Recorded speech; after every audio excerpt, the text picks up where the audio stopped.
Bonjour à toutes et à tous. Ce n'est pas moi qui le dis, mais des moteurs de recherche très sérieux. Le professeur Christian Bréchot est un scientifique de renommée internationale. Il est actuellement président du Global Virus Network à Tampa, aux États-Unis, une organisation mondiale qui vise à promouvoir la recherche sur les virus. Le départ du professeur Bréchot est considéré comme une perte pour le pays, un signe que la France a du mal à attirer et surtout retenir ses meilleurs talents scientifiques. Eh bien, le professeur Christian Bréchot nous fait l'honneur d'être dans notre studio aujourd'hui pour ce 6e numéro de La Santé en question. Christian Bréchot, bonjour. Bonjour, merci pour l'invitation. Donc, c'est normal puisque vous êtes l'exemple de l'élite médicale, si j'ose dire, en exode. À mes côtés, pour co-animer cette émission, le professeur Jean-François Bergmann, ancien chef de service de médecine interne à l'Arrêt-Boisière, l'hôpital Arrêt-Boisière à Paris, et qui a consacré une grande partie de sa carrière à la recherche. Jean-François, je vous laisse poser la première question. Bonjour, je trouvais que vous étiez un peu réducteur dans la présentation de Christian, parce qu'il a beaucoup et très connu ses travaux sur les virus de l'hépatite, en particulier l'hépatite B. Puis il a été directeur de l'Institut Pasteur et puis directeur général de l'INSERM. Donc un vrai patron de la recherche française. Un gros bonnet de la recherche française, oui. Donc la première question, c'est est-ce que finalement d'avoir quitté la France, d'avoir été obligé, je ne sais pas, de quitter la France, est-ce que ça a généré des regrets ? C'est une bonne question parce que c'est mixte. Oui, j'ai regretté de partir parce que j'ai adoré faire de la recherche en France, j'ai adoré diriger l'INSERM, l'Institut Pasteur, et donc ça a été évidemment un regret. En même temps, comme on le dit souvent, les difficultés génèrent des opportunités. Ça a été l'occasion pour moi de partir aux États-Unis et j'y suis très heureux. Je suis effectivement, comme tu l'as dit Jean-François, professeur à University of South Florida à Tampa et président du Global Virus Network. Et ça m'a donné une expérience nouvelle. Donc oui, des regrets et en même temps une expérience formidable. Vous faites quoi là-bas alors ils me demandent en fait à University of South Florida de faire ce que je faisais à Pasteur ou à l'INSERM. J'ai 3 missions principales, les aider à recruter des chercheurs de haut niveau dans le domaine du microbiome, du microbiote et de la virologie, les aider à mettre en place des programmes transversaux, interdisciplinaires, et puis effectivement être la jonction avec le Global Virus Network et ce réseau de 70 centres de recherche dans le monde. Ce sont mes 3 missions principales, en fait. Des missions que vous auriez pu faire en France oui, dans d'autres domaines, oui, un problème. Tout à fait, oui. C'est pas un phénomène anodin. Vous avez un club des exilés, par exemple. Racontez-nous Stéphane Bancel, le PDG de Moderna. Stéphane, je le connais bien parce que j'ai travaillé aussi comme vice-président de l'Institut Mérieux auprès d'Alain Mérieux. Et à ce moment-là, Stéphane était directeur général de Biomérieux. Et donc, j'ai connu Stéphane à ce moment-là. Depuis, je ne l'ai pas revu parce qu'on n'a pas eu l'occasion de se voir directement, mais on a eu quelques contacts. C'est un exemple formidable, Stéphane, je dirais, de ce que peut apporter quelqu'un de son gabarit. Et effectivement, ça aurait été mieux qu'il fasse tout ça en France. Mais ce qu'il a fait est formidable. Il faut rappeler qu'on lui doit le vaccin de Moderna. On lui doit le vaccin de Moderna parce que je cite toujours ça, parce que quelquefois on critique Stéphane. Moi, j'ai rencontré Stéphane au tout début de la création de sa boîte. Il y avait très peu de personnes. Tout le monde disait qu'il allait se planter. Et il y a cru. Et il l'a développé, et je pense qu'il a fait quelque chose de formidable. Quand vous dites qu'au départ, personne ne croyait, il a commencé à faire ça en France. Et en France, il était obligé de partir aux États-Unis, en fait. Non, il était à Biomérieux.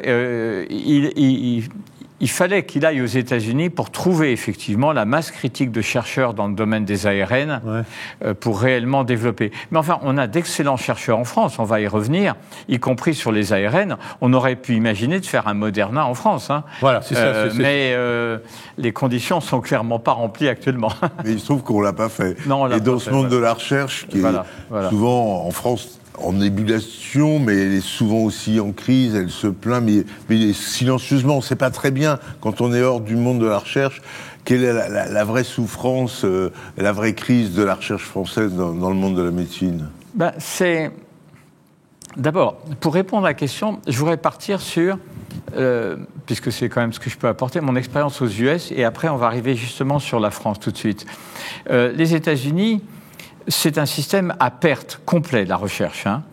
leur système avec des contrats de recherche où il faut, pour avoir un contrat, montrer qu'on a déjà fait au moins une grande partie des manips, a un côté un peu stérilisant. D'autre part, il y a beaucoup de cloisonnement pour l'interdisciplinarité. Et contrairement à ce qu'on pense quelquefois, il y a une solide bureaucratie dans les universités d'État. Et quelquefois, par exemple, je remercie University of South Florida en leur disant « Écoutez, je ne savais pas que je pouvais trouver autant de bureaucratie qu'en France. » Je n'ai pas un succès formidable quand je leur dis ça. Ouais. Mais, donc, il y a ça. Mais, il y a un budget énorme. Et la recherche, il faut savoir investir à perte dans un premier temps. La seconde, c'est que quand ils ont décidé de faire quelque chose, ils le font. Quand ils font quelque chose de grand, que ce soit un grand bâtiment, un grand projet, ils savent mettre les moyens. Et puis, on va sûrement y revenir, mais dans les individus, que ce soit, et tu as fait allusion, les capacités d'attractivité, pas seulement le salaire du PI, bien sûr, c'est important, mais l'environnement, l'équipe, tout ce qu'on peut donner pour faire qu'une équipe soit vraiment solide. Et puis, effectivement, le fait qu'on vous juge sur les résultats et pas sur l'âge. Donc, c'est ça un peu le... Et donc, pour répondre à la question, la souffrance, pour moi, on va reparler d'organisation tout à l'heure, mais la souffrance, elle vient des individus. Elle vient du fait qu'on est tous d'accord que le salaire et les conditions, ça va au-delà du salaire, je veux dire. C'est les conditions de travail, c'est l'équipe, c'est la reconnaissance. Il n'y a pas, c'est pas le seul métier en France, mais il n'y a pas, et clairement, on ne répond pas à la valeur des gens qui sont dans nos laboratoires et dans nos services cliniques, bien sûr. On va voir tout ça un peu en détail. Vous pensez qu'il faut réanimer la recherche française ou l'expression est un peu excessive ? Non, il faut vraiment la réanimer. Je pense que là, on est dans une situation qui est devenue... C'est-à-dire que le paradoxe, c'est que... Et ça, c'est des choses que beaucoup de gens disent, mais c'est vrai. On a des super médecins. La médecine aux États-Unis, en dehors de quelques centres de très haut niveau, elle est globalement moins bonne. On a des super médecins en recherche biomédicale. On a des super chercheurs. Donc, c'est une réanimation, pas à partir de rien. C'est à partir d'une base très solide. Mais alors, si on a des aussi bons, voire des meilleurs médecins et autant de bureaucratie, pourquoi on n'y arrive pas ? Est-ce que une des raisons de nos freins n'est pas aussi l'accumulation de structures qui se marchent un peu sur le pied ? Il y a le CNRS, il y a l'INSERM, il y a la NRS, il y a l'INCa. Est-ce qu'on ne devrait pas normaliser et coordonner un peu tout ça ? Alors, je pense que... Alors, il faut voir qu'aux États-Unis, par exemple, vous avez le NIH, la NFS, vous avez DARPA qui joue un rôle très important, USDA pour l'agriculture.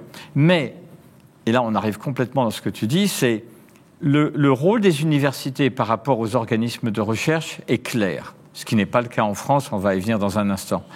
Et ça, c'est un point absolument majeur. Et la deuxième chose qu'on paye terriblement en France, c'est la relation entre ministère de la Recherche et ministère de la Santé. Je devrais dire plutôt absence de relation, qui est complètement contradictoire avec un soutien fort à la recherche biomédicale, à la recherche médicale. Et là, on a 2 points. Alors après, oui, il y a beaucoup d'organismes. C'est vrai que c'est un vieux débat, mais le CNRS, Sciences de la vie, par rapport à l'INSERM, il y a des regroupements qui pourraient se faire. Mais je crois que le problème de fond, c'est tout d'abord ce que je viens de dire. L'Agence nationale de la recherche a été un contresens. Et il se fait beaucoup de choses bien à l'ANR, je ne suis pas en train... Mais c'est un contresens. C'est-à-dire qu'on a dit à des organismes, il faut aller vers les universités. Il faut que les universités prennent plus en charge. D'accord ? Donc à ce moment-là, ça veut dire qu'on leur dit, écoutez, vous allez devenir plus une agence de moyens, un peu comme au NIH, ou d'ailleurs au Royaume-Uni, où il y a beaucoup de choses intéressantes. Mais au même moment, on leur crée une agence qui leur dit, écoutez, l'agence de moyens, c'est nous. Donc en fait, on dit aux organismes, vous disparaissez. Et évidemment, ça ne marche pas comme ça. Donc il y a un besoin. Donc on veut baser un système sur des universités et moi je soutiens ça, mais on ne donne pas les moyens aux universités de le faire, que ce soit dans leur liberté de gestion, que ce soit dans leur budget, et on demande aux organismes d'évoluer dans leurs relations par rapport aux universités, mais on leur crée l'ANR qui leur prend les choses. Donc il y a un besoin effectivement de remettre une organisation entre ANR et organismes de recherche, ça c'est une chose. La seconde, c'est de vraiment donner aux universités les moyens de leurs ambitions, ce qu'elles n'ont pas. Et la troisième, et ça c'est pour la recherche en médecine, c'est fondamental, c'est qu'il faut arrêter. Moi, quand on est directeur de l'INSERM, le budget vient majoritairement du ministère de la Recherche, mais également du ministère de la Santé. Mais on se trouve avec des gens qui, au-delà des discours convenus, marchent sur les pieds, mais sont dans des logiques complètement différentes. Moi, j'ai souvent dit que pour Covid, par exemple, j'avais été sidéré de voir qu'il n'y a jamais eu une conférence de presse commune entre la ministre de la Recherche et le ministre de la Santé, pour dire on a un problème, on va se mettre ensemble. Je termine en disant que le Royaume-Uni a mis en place une structure qui est transversale sur les différents organismes de recherche, qui marche très très bien, qui est très flexible dans son fonctionnement et qui a fait progresser le Royaume-Uni de façon très importante. Alors justement, avec tout ça, la France a vu sa situation, son classement dans la recherche. Alors, je ne sais pas si ces classements vous énervent ou si vous pensez qu'ils sont bons. Moi, j'ai repris celui de l'université de Shanghai, qui est le plus connu. Les États-Unis sont en tête. Devant le Royaume-Uni, l'Allemagne, la Chine et la France se classent 9e derrière la Suisse, la Suède et l'Australie. C'est une chute vertigineuse quand même. Oui, je dirais que on n'a jamais une position très haute dans ce classement, mais elle ne s'améliore pas, même si les efforts... Parce que dans le classement de Shanghai, il y a une partie qui est artificielle, parce que si on devient de plus en plus gros en mettant tout le monde ensemble, eh bien on remonte dans le classement. Uh-huh. Mais, et comme tous les classements, il y a des choses qui sont... Il y a pas assez sur l'enseignement, l'éducation, etc. Uh-huh. Mais enfin, en gros... La recherche biomédicale en France, elle est en grande difficulté. Et moi, je pense qu'il y a énormément d'opportunités. Alors justement, dans les critères pour la recherche, pour classer la recherche, on dit le nombre de publications scientifiques. Les Français publient moins ? Les Français publient moins et surtout, ils publient à un moins haut niveau. Alors, c'est toujours pareil. Et puis au niveau des brevets aussi, qui sont quand même un autre signe, on est derrière. Mais... si on était dans une discussion avec certaines personnes, je dirais les publications, c'est artificiel, ça dépend. Et c'est vrai, ce sont des discussions que j'ai eues et qui continuent pour mes successeurs. C'est éternel. Comment il faudrait évaluer les chercheurs, comment on évalue ? On discute, on passe des heures, des journées, à la fin du compte, quand même, les meilleures publications, ça compte aussi. Un article dans le New England, un article dans le Lancet, un article dans Nature, dans Science, ça compte. C'est pas le seul critère. Mais je voudrais vraiment dire dans cette émission que, autant on est dans une situation difficile, il faut le dire, autant je pense qu'on a des opportunités. Par exemple, l'INSERM a une structure où les différentes disciplines sont tout à fait mélangées. Le NIH, il y a des départements et le directeur ou la directrice des NIH, pour réussir à faire une opération commune entre deux départements différents, c'est toute une affaire. Et donc, par rapport à la science et la médecine qui évoluent de façon extrêmement interdisciplinaire, le CNRS, l'INSERM, l'INRA, je ne vais pas citer, mais il y en a beaucoup, et tout, ont des gros atouts et beaucoup d'universités. Ça, c'est la première chose. La seconde, c'est que les États-Unis ont un système qui est beaucoup plus souple, et il n'y a pas le fonctionnariat, et je ne suis personnellement pas contre le fonctionnariat pour la recherche, mais inversement, ils ont un système qui est trop court terme. Si on n'a pas ces résultats dans les 2-3 ans, dans la majorité des cas, c'est difficile. Le prix Nobel Carico, c'est un bon exemple. University of Pennsylvania, ils lui ont coupé les crédits en lui disant que les vaccins ARN, ça servait à rien. Et quand même, c'est quand même impressionnant. Donc, je pense qu'on a la possibilité de faire en France et en Europe un système qui combine une certaine permanence dans la recherche et en même temps une stimulation. Donc, je crois qu'on a beaucoup d'outils, mais je n'ai jamais vu un courage politique vraiment, que ce soit de gauche ou de droite, ça c'est pas le problème, suffisant pour aller dire, on va pas aller rajouter quelque chose, on va aller vraiment changer en profondeur le système. Pourquoi il n'y a pas ce courage? Parce que les chercheurs font peur? Oui. Oui, les chercheurs font peur, puis les chercheurs... C'est-à-dire que quand les chercheurs, on a l'impression... Oui, la réponse est oui. Je pense que les chercheurs font peur. Un commentaire, Jean-François. Est-ce qu'ils font peur ou est-ce qu'à l'inverse, ils ne sont pas bien organisés? La grève des conducteurs d'autobus embête tout le monde. La grève des chercheurs, personne ne le saurait. Voilà. Donc finalement, ils n'ont pas de poids politique, à l'inverse des grands professeurs hospitaliers qui, eux, veulent pontifier. Le chercheur, on a l'impression qu'il d'abord, il est moins excitant sur ses conséquences cliniques. Mais je peux rebondir sur une question. Est-ce que le chercheur français, je pense en particulier aux grands essais collaboratifs, aux grands essais cliniques, où on a quand même l'impression depuis quelques années que, quand on voit tous ces pays qui se mettent ensemble, la France, elle est souvent un petit peu oubliée. Alors on voit bien les pays du nord de l'Europe, les pays anglo-saxons, même maintenant beaucoup plus facilement l'Italie, l'Espagne, puis la France n'y est pas. Alors, est-ce qu'elle n'y est pas parce qu'elle est plus lente pour des raisons bureaucratiques, ou est-ce qu'on se dit, les Gaulois, c'est difficile de travailler avec eux, ils sont toujours ronchons, donc on ne prend pas la France dans notre essai multicentrique international? Je pense que c'est un peu les deux. Mais, non, mais c'est tout à fait vrai. Par exemple, ce qui s'est passé sur Covid, les Anglais se sont immédiatement organisés pour mettre en place de grandes cohortes de suivi qui ont été fantastiques. Et en France, il nous a fallu un temps absolument énorme. Donc déjà, au sein du pays, on a un mal fou. On a un mal fou à cause des problèmes de coordination dont on vient de parler, à cause de la relation entre ministère de la Recherche et ministère de la Santé, à cause des problèmes de relation entre universités, ANR, organismes. Ça, c'est clair. Alors, il y a une bureaucratie... Le diagnostic est fait. Le diagnostic, oui, pour moi, il est fait, oui. Quand on a fait le diagnostic, il n'y a plus qu'à trouver le traitement. C'est le moment où on vous demande de partir, généralement. Et on y reviendra sur le fait que vous n'avez pas conservé.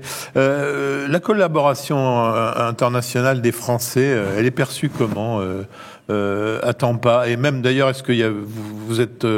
la France est à part ou c'est tous les autres pays qui sont un petit peu mis dans la même... Non, je peux vraiment dire que dans une université comme University of South Florida ou le Global Virus Network, il y a un respect vis-à-vis des médecins français et des chercheurs français, et vraiment je le dis très... c'est pas du tout pour être politiquement correct, il y a un respect qui est très frappant.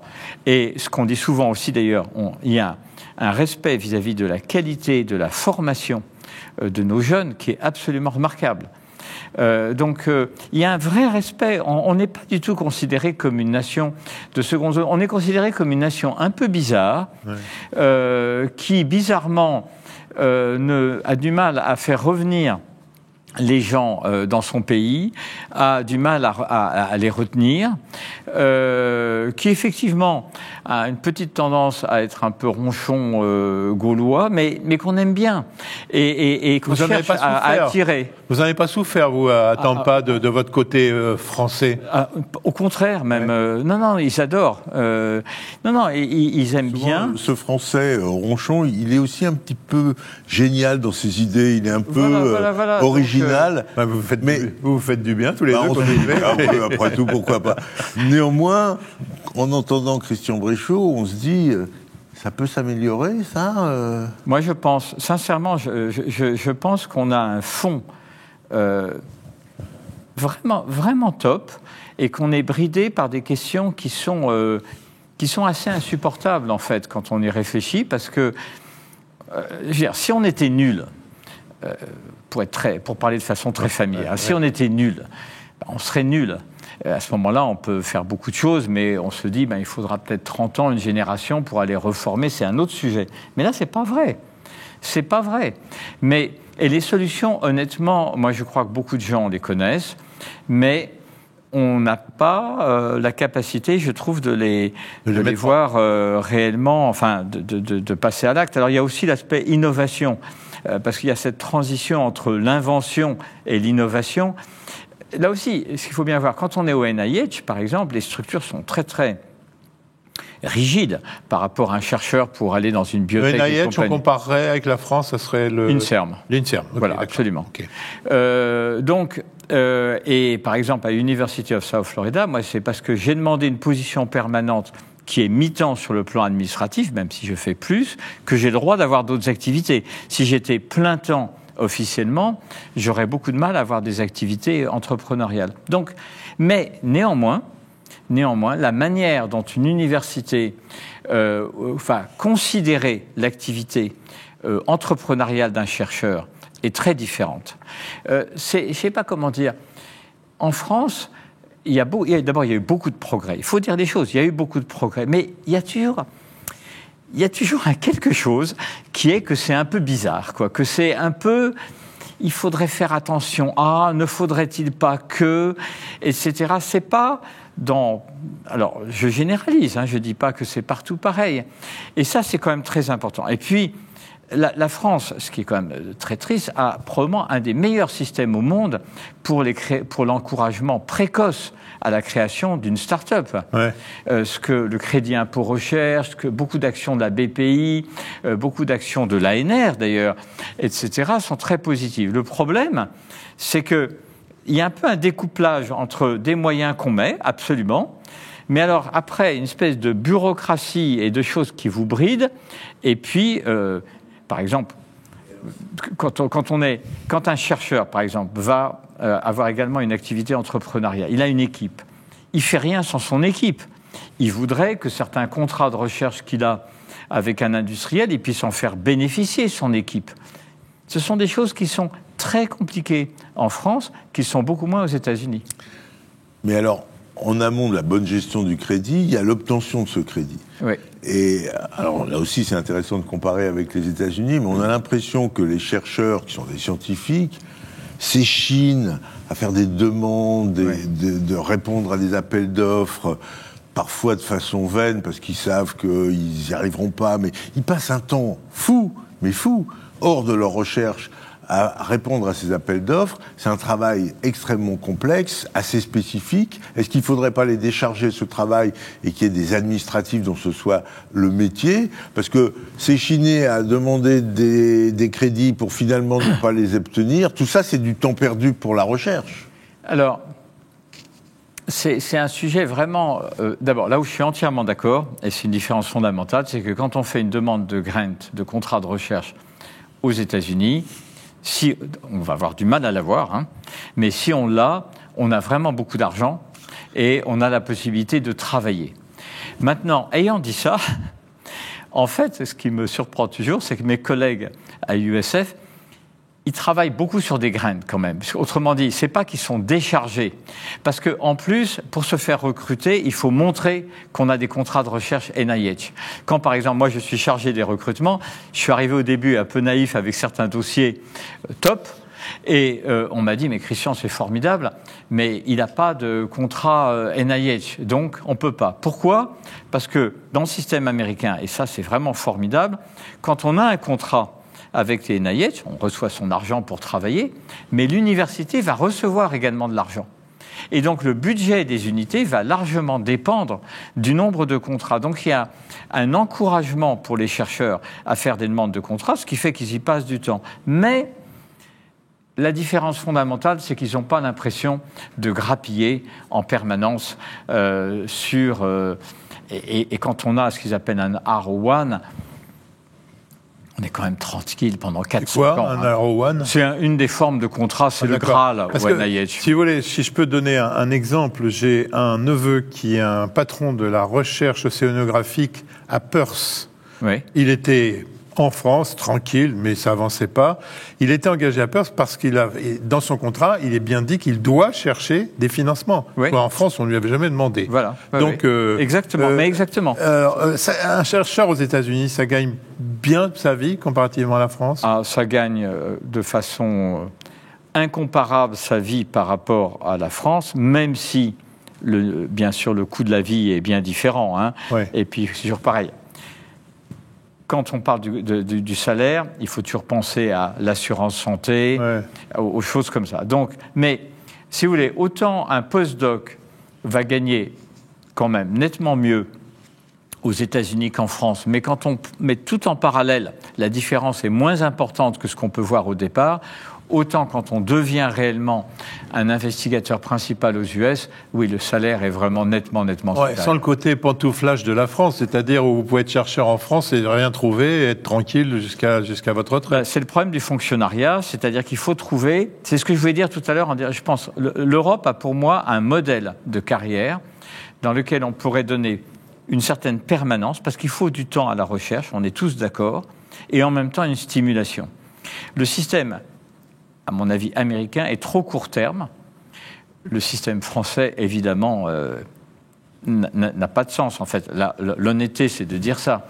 Mais on peut trouver des solutions. Moi, j'ai ce qu'ils appellent une tenure position, une position permanente. Mais c'est une position permanente au sens américain du terme. C'est-à-dire que ça peut, tous les 5 ans, on me demande un peu ce que j'ai fait. Ouais. Et on peut très bien vous remercier et vous faire partir. C'est pas un poste de fonctionnaire. mais ce pantouflage, qui n'est pas si pantouflage que ça, sauf certains en France, est à mettre en face du fait que, finalement, pour un chercheur en particulier qui va faire des collaborations publiques-privées, en France, il n'a pas tellement de retour sur investissement et on n'arrive pas à obtenir que l'argent de la recherche ou des essais cliniques, quand on est investigateur, puisse revenir au service ou à celui qui inclut le malade. On nous met des bâtons dans les roues avec le cumul, les autorisations de cumul à son doyen, à son directeur d'hôpital. On a vraiment l'impression qu'on est presque un paria à vouloir faire de la recherche clinique. Ça freine la recherche, ça ? Mais ça, je suis alors 100% d'accord avec ce que tu viens de dire. Et tu soulèves un point absolument fondamental. C'est effectivement exactement ça. C'est le fait que l'argent qui est gagné, et je l'ai vécu à un moment où j'ai été également chef de service, pas très longtemps, mais pendant quelques temps, les efforts qui sont faits, l'argent qui est gagné et tout, est redilué. Et en fait, là, on arrive vraiment à la coordination entre le ministère de la Recherche et le ministère de la Santé. Parce qu'il n'y a jamais eu une mise en commun des objectifs et donc des retours. Et effectivement, et puis alors, effectivement, les freins incroyables pour la mise en place d'essais cliniques rapides. J'ai dit qu'il y avait une bureaucratie aux États-Unis, mais sur ce domaine-là, ça n'a rien à voir, c'est beaucoup moins. Ça n'a rien à voir. Est-ce que la provenance des fonds peut avoir mauvaise réputation aux États-Unis comme en France quand l'argent vient de l'industrie pharmaceutique où c'est tout de suite suspect ? Non, je pense que non, au contraire, ce sera plutôt encouragé et oui. on sera félicité. Oui. D'accord. Quelles que soient les conditions, peut-être qui sont bonnes en France, en tous les cas, il y a une fuite des cerveaux. Oui. Alors, quand on voit que certains bons chercheurs cliniciens ou chercheurs fondamentalistes qui ont fait 10, 12, 15 ans, qui ont fait un post-doc, qui ont eu des beaux papiers, se retrouvent à 35, 40 ans et qu'on n'a rien à leur proposer, sauf d'être vaguement toujours attachés dans une structure de recherche, ils sont pas titulaires, ils ont un petit salaire. On se dit, c'est normal qu'ils s'en aillent, non ?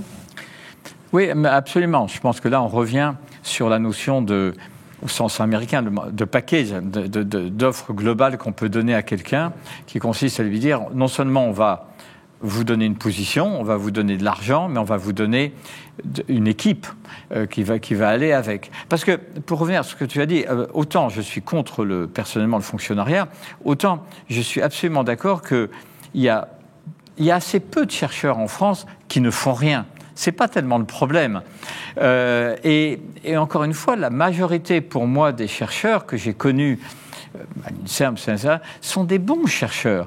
Et même aux États-Unis, il ne faut pas croire, on voit les prix Nobel et toutes les choses, mais dans une université, vous avez un contingent de chercheurs qui ne sont pas meilleurs que nos chercheurs INSERM ou CNRS université. Simplement, il y a un système qui met une pression indiscutablement, et qui est quand même positive. Non, pour revenir sur effectivement ce que tu disais, c'est exactement ça.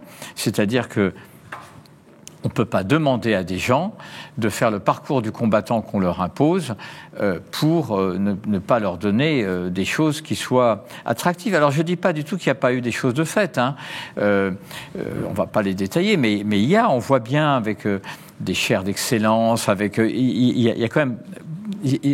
La recherche française, l'organisation de la recherche française n'a pas été inerte là-dessus au cours des 15 dernières années.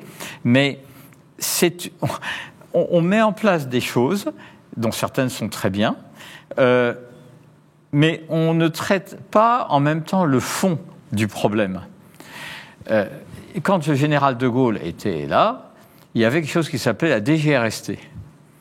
Eh bien, la DGRST, c'était formidable. Ouais, mais enfin, moi, j'ai eu une bourse DGRST, parce que ça remonte quand j'ai commencé. Ça date, hein. Ouais.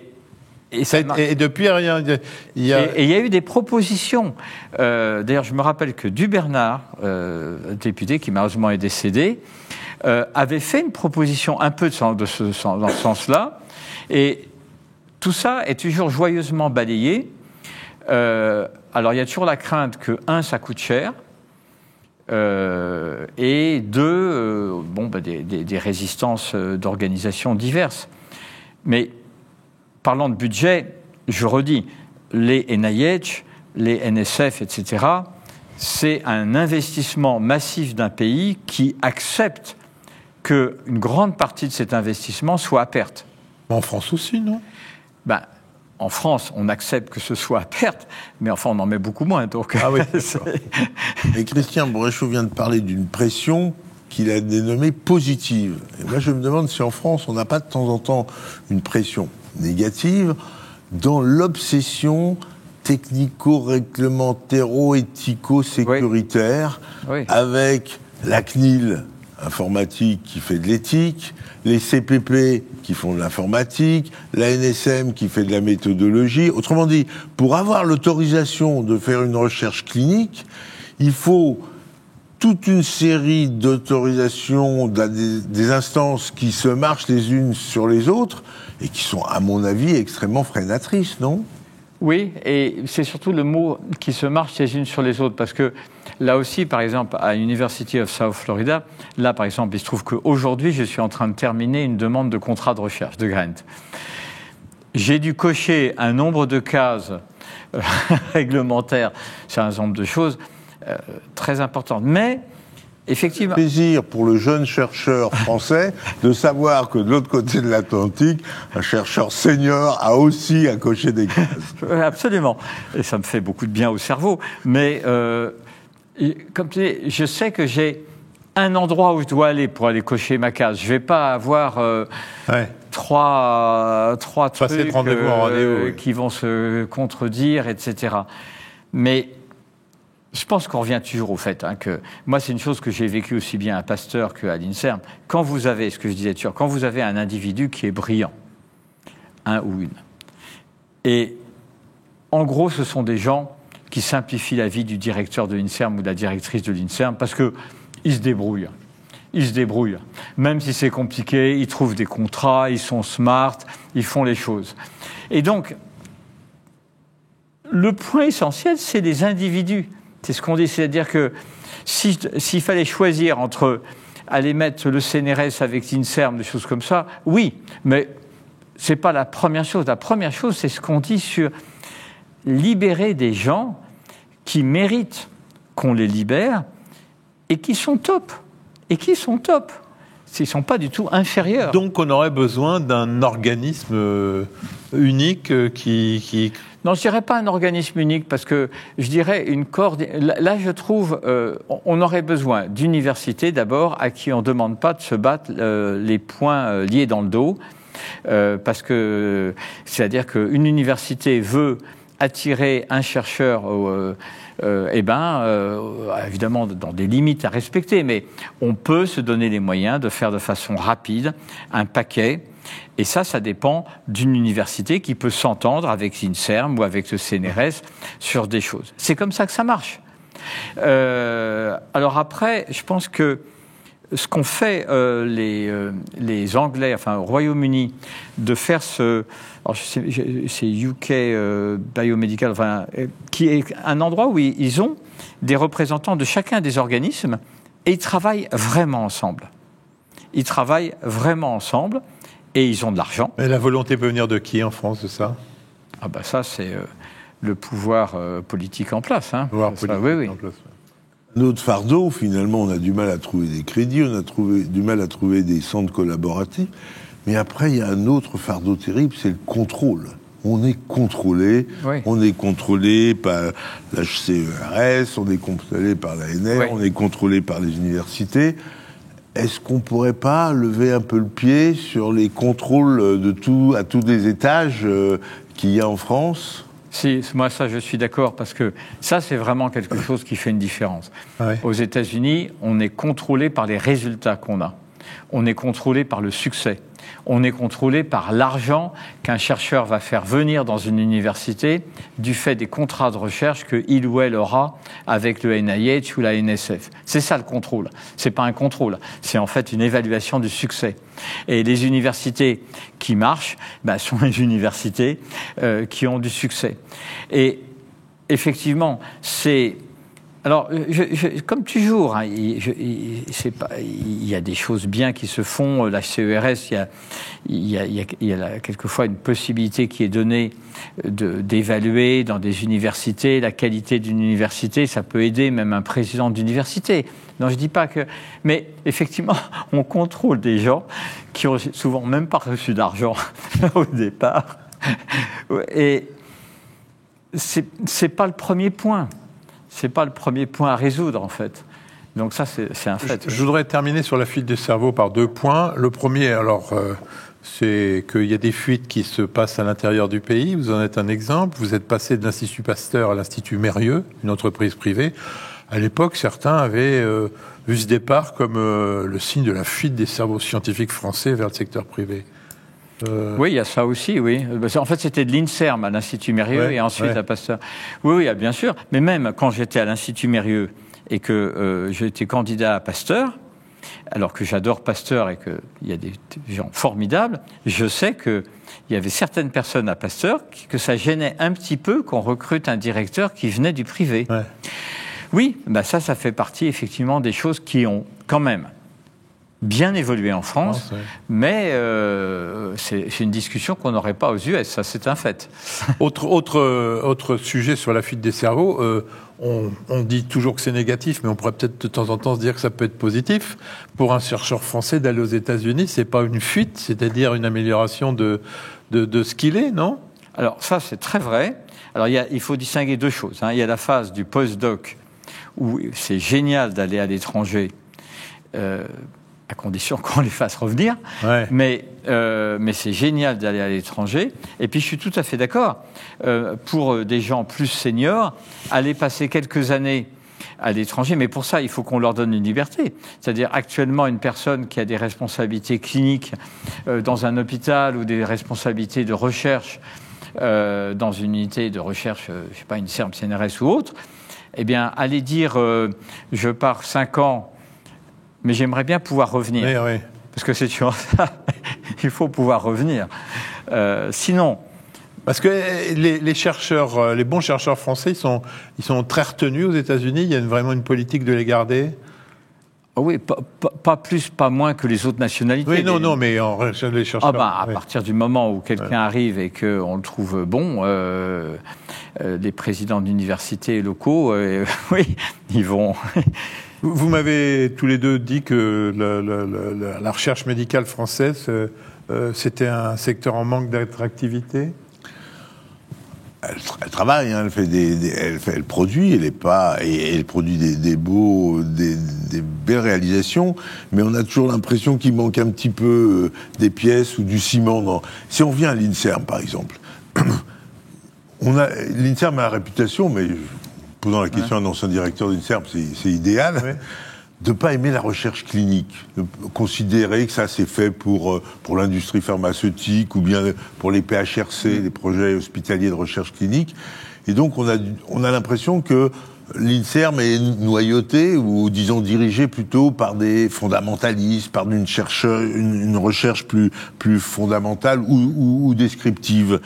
Est-ce que c'est pas dommage que l'INSERM fasse pas plus d'essais cliniques ? Alors, il y a deux choses. Je pense que ce que tu dis a quand même beaucoup évolué. Je ne parle pas de mon mandat, c'est pas à moi d'en parler, mais a énormément évolué. Et par exemple, actuellement, le directeur, qui est un grand ami, Didier Samuel, qui est un hépatologue, c'est quelqu'un qui favorise, comme d'autres avant, la recherche médicale.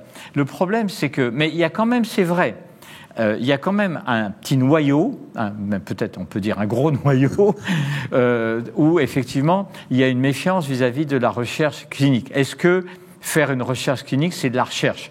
Ça, j'ai entendu ça tellement de temps, tellement de fois, y compris quand j'étais directeur. Mais je pense sincèrement, mais là on arrive au problème, parce que moi je l'ai vécu quand j'étais directeur de l'INSERM, c'est que vous avez l'absence de coordination avec les PHRC et vous vivez complètement l'absence de coordination entre le ministère de la Recherche et le ministère de la Santé. Et moi, dans mes discussions avec les directeurs d'hôpitaux, de CHU, avec la manière dont justement l'argent de la recherche biomédicale pouvait être utilisé, les choses étaient toujours cloisonnées. Ah oui, mais ça, c'est l'hôpital. Ah oui, mais ça c'est vous, l'INSERM. Et inversement, l'INSERM disant, c'est nous l'INSERM, et donc, etc. Et ça, je me suis permis d'insister très souvent aujourd'hui là-dessus, parce que je pense que c'est vraiment un problème absolument majeur en France. Il y a la quantité d'argent qu'on met, ça c'est indiscutable. Si on ne met pas d'argent, il y a la quantité d'argent qu'on met, il y a tout ce qu'on fait pour les individus, et puis il y a ce lien pour la recherche biomédicale entre les deux entités. En physique et en chimie en France, on est top dans les classements. Ouais. On a des prix Nobel. Les biologistes français et les médecins français ne sont pas moins intelligents que les physiciens et que les chimistes, c'est pas ça. Mais l'organisation est beaucoup plus simple dans les domaines, et c'est pas du tout pour méconnaître la difficulté, dans les domaines de la physique et de la chimie. La recherche biomédicale, c'est une alchimie très particulière dans laquelle intervient également le patient, donc effectivement la protection du patient, avec sa nécessité et ses excès. Donc c'est très compliqué. Et si on a des entités séparées, on ne s'en sort pas. Et alors, dans cette alchimie, il n'y a pas un élément très important qui est l'épidémiologie et la santé publique. Oui. Et j'ai l'impression qu'en France, on a un outil absolument théoriquement merveilleux qui sont les données de l'assurance maladie, où on sait exactement tout ce qu'on a prescrit comme examen complémentaire, comme hospitalisation, comme traitement, comme biologie. Et pourtant, alors en particulier parce que cette base de données n'a pas les diagnostics, sauf pour les malades qui sont pris à 100% en ALD, mais on a la prescription de tel antibiotique, mais on ne sait pas si le malade a fait une pneumonie ou une infection urinaire. Mais n'empêche qu'on a une base de données épidémiologiques d'une richesse incroyable. Et pourtant, par rapport par exemple aux pays scandinaves, on a une épidémiologie, une santé publique misérable, non ? Alors, ça m'amuse parce que, en t'écoutant, je me revoyais dans des discussions quand j'étais directeur de l'INSERM avec le directeur de la Caisse d'assurance maladie, où c'était exactement les discussions. Donc, je suis 100% d'accord. Je pense qu'on a quand même des très bons épidémiologistes, mais pas du tout suffisamment. Parce que, alors, il y a deux choses. Il faut reconnaître que dans les organismes de recherche et l'université, l'épidémiologie n'a pas été à un moment suffisamment soutenue. Il faut quand même, c'est pas uniquement...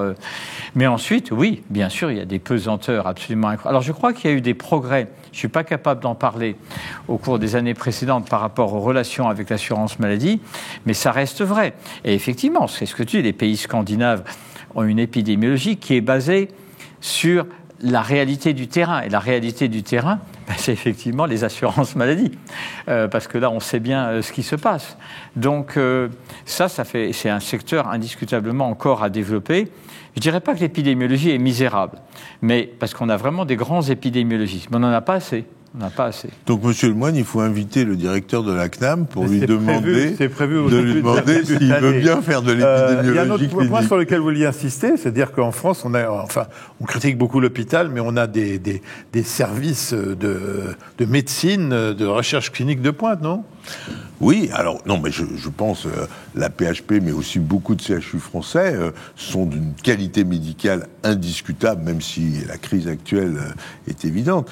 Mais alors ça, pour l'avoir vécu il n'y a pas très longtemps de l'intérieur, la résistance, la réticence un peu corporatiste à travailler en commun, ou même à mettre dans ce qu'on appelle l'entrepôt de données, c'est-à-dire les données de ces patients, si on regroupe tous les Crohn de France ou toutes les polyarthrites rhumatoïdes de France hospitalisées, on a une mine.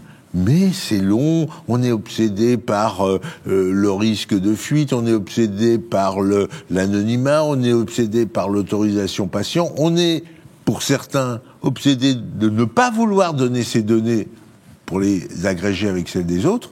Donc j'ai l'impression que c'est un peu poussif. Alors oui, parce que c'est tout à fait vrai que les médecins doivent balayer devant leur porte quand on parle de la recherche biomédicale et qu'il y a un corporatisme, enfin, et puis un chacun pour soi, un peu façon cours de récréation, qui existe. Et donc ça, c'est vrai que ça intervient. Après, mais on revient à ce qu'on disait, il y a j'allais dire un désespoir, mais en tout cas une déception tellement profonde d'un certain nombre de médecins de haut niveau par rapport au système de l'hôpital actuellement. Mais je redis, c'est que on voit moi j'ai été passionné quand j'étais directeur de l'INSERM et puis de Pasteur des discussions que j'avais avec les directeurs d'hôpitaux, parce que on tombe quelquefois sur des gens complètement butés, ça arrive partout, mais souvent sur des gens qui sont intelligents mais qui sont soumis eux-mêmes à une logique qui fait que ça complique énormément les choses.